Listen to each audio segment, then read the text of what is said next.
Natikman nyo to, ito na yung para magiging stocks nyo. Hi mga ka-ususero, may na-discover na naman tayong bagong product. So ito yung kung mahilig kayo sa chicherya, pero gusto nyo ng healthy snacks. Naku, pag natikman nyo to, ito na yung para magiging stocks nyo. Ito yung gusto nyo may nangunguya habang nanonood ng TV or habang may ginagawa. Kasi ako, high blood ako. So nabili ko siya sa TikTok 230. Naka-promo sila about 500 grams, 230 plus parang ganon. So dalawa yung binili ko, parang naka-discount ako ng 450, free shipping pa. So ito, medyo pansin nyo, ito yung ganito karami yung 500 grams. Ayan. Ayan siya, 500 grams. Ayan, kita nyo, ano? Ayan na, 500 grams.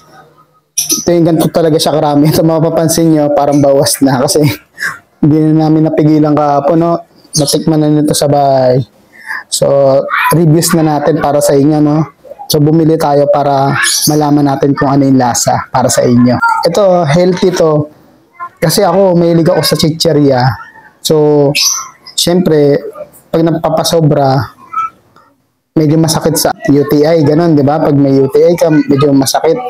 Pag sobrang asin. So, ako, naghanap ako ng alternative. Tsaka high blood kasi ako. So, ito yung nakita ko. Tignan na natin. So, ganito ulitin ko, ha. 1 kilo tong dalawa, total, pag isa, 500 grams. Okay, so tikman na natin tong bukas. Ang ganda pa ng cover niya, oh. Nalalagyanan, kasi, no, open natin, ha, tikman natin. Ayun siya, oh, parang inkan. So, ito, ang dami yung laman, oh. So, tikman natin, pakita ko sa inyo yung mga laman, ha. Yan. Ang dami niya. Ito yung kasi, siyempre, mas importante yung kalusugan, di ba? Habang tumatanda na kasi tayo, kailangan healthy na rin yung kinakain natin. Kasi pag nag-grocery kami, napapansin ko, 500 din nagagastos ko sa chicherya, eh. Total. At least ito, healthy. Hindi ka magigilty pag kumain ka na mapasobra ka man. Kasi roasted siya, salted lang konti. Pero, healthy siya kasi bakit? Yung mga nuts niya, ito pa, ito ako sa inyo, ha. So, tikman na natin ito, ha. Itong almonds. Ang sarap niya. Hindi siya masyadong maalat. Tama-tama lang. Flavoring niya lang. Ito, pasas na natin. Sarap. Kasi itong walnut. Mga healthy nuts to. Napansin nyo dito wala yung normal na peanut. Kasi medyo mataas. If I'm not mistaken yung cholesterol kasi nun. Kaya ito mga healthy nuts kasi to. Milig din kasi ako sa mani. Pero pag napapasobra nga, medyo maalat. Kaya ito na lang binili ko. Try tayo ng bago. Healthy. Ito yung walnuts. Tikman natin.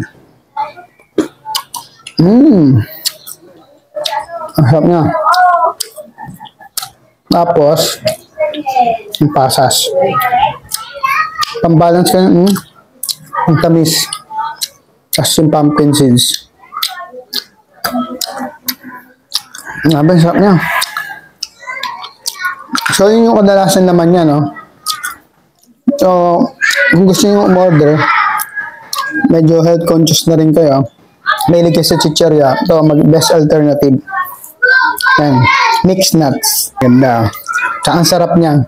Promise, kung mahilig ka sa chicherya, baka sa sobrang, pag natikman mo, parang siya nakaka-addict. Yung lasa niya. Ganon. Parang hanap-hanapin mo. Baka maubos mo isang lalagyanan pa. So, yun lang, ha. Tsaka ito nga pala, no. Kung alam niyo lang, trivia lang, no. Napakamahal nito sa mall.